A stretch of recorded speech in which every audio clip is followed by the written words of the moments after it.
আজি গোৱালপাৰাত যেটো ঘটনা হৈ গ'ল সাংসদ ৰকিবুল হুছেইনক যেনেকৈ উচ্ছেদিত ৰাইজে পহুখেদা দিলে ক'ত গ'ল এতিয়া কংগ্ৰেছীবিলাকৰ সেই দম্ভালি ৰাইজে আমাক 10 লাখ ভোটত জিকাইছে এটা কথা মনত ৰাখিব ৰাইজৰ পাৱাৰ সদায় মনত ৰাখিব কংগ্ৰেছীবিলাকে ৰাইজে যেনেকৈ চকীত বহাব পাৰে ৰাইজে নিমিষতে সেই চকীৰ পৰা ধাক্কাই নামাই দিব পাৰে তাৰ উদাহৰণ আজি গোৱালপাৰাবাসী ৰাইজে দেখুৱালে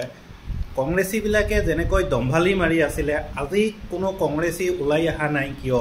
এই কথা ক'বলৈ যে আমি 10 লাখ ভোটত জিকিছোঁ আমাক কিয় পহুখেদা দিছে গতিকে কংগ্ৰেছীবিলাকে বিশেষকৈ ধুবুৰী জিলা ধুবুৰী লোকসভাৰ কংগ্ৰেছীবিলাকে সাৱধান হওক আগন্তুক ইলেকশ্যনত কেনেকৈ আৰু খেদা পাব পাৰে এই ৰকিবুল হুছেইন সাংসদজনৰ কাৰণে গতিকে এতিয়াও সময় আছে শুধৰণি হওক উন্নয়নৰ কামত মনোযোগ দিয়ক তেতিয়া ৰাইজে হয়তো সমাগত ইলেকশ্যনত আকৌ আদৰি ল'ব হ'ল